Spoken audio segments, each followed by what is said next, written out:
एक बार की बात है, एक आदमी था जो कई सालों तक समंदरों में भटकता रहा। हर दिन एक नई दिशा, हर रात एक नया सवाल। हवा उसकी साथी थी और अनजाने तट उसका मुकाम। जब वो आखिरकार जमीन पर लौटा तो वो जगह जानी पहचानी नहीं थी। लोगों की भाषा अलग थी, रिवाज अजीब थे और जिंदगी अब वो नहीं रही थी जो वो पीछे छोड़ आया था। कोई और होता तो शायद डर जाता, खुद को खो बैठता।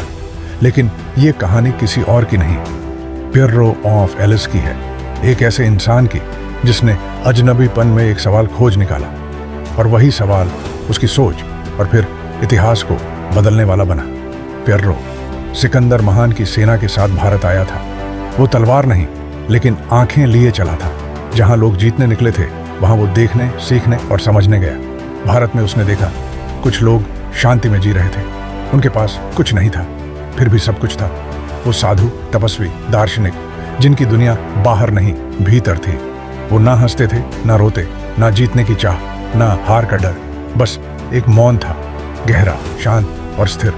पियर्रो हैरान था, कैसे कोई दुनिया के इस तूफान में इतना शांत रह सकता है।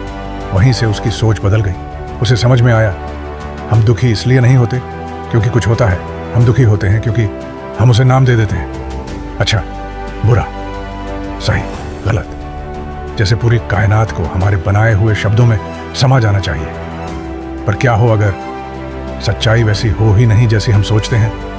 यहीं से जन्म हुआ पियर्रोनिज्म का, एक ऐसा दर्शन जो जवाब नहीं देता बल्कि पूछता है, क्या हमें वाकई सब कुछ जानना जरूरी है? पियर्रो ने कहा, हर राय, हर विचार, हर निष्कर्ष बस धुआं है, अभी है, अगले ही पल उड़ जाएगा।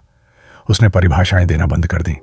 उसने चीजों को देखना शुरू किया जैसी वो हैं, बिना लेबल, बिना चिपकाव, बिना डर। उसका लक्ष्य था अतरक्शिया, एक ऐसी स्थिति जहां मन शांत हो, न कोई भीतर का शोर हो, न बाहर की हलचल असर करे। लोग उसे नहीं समझ पाए, कई बार उसका मजाक बनाया गया, पर वो बहस करने नहीं आया था। वो बस खुद को आजाद करना चाहता था। उसने पूछा, क्या होगा अगर हमने मान लिया कि हम कुछ नहीं जानते? और अगर वो भी ठीक हो, शायद वहीं से शुरू होती है असली आजादी। जब हम सवालों को जिंदा रहने देते हैं, जवाबों की दौड़ में खुद को नहीं खोते। जब हम हर अनुभव को जैसा वो है वैसे ही देखने लगते हैं, बिना नाम दिए, बिना राय बनाए।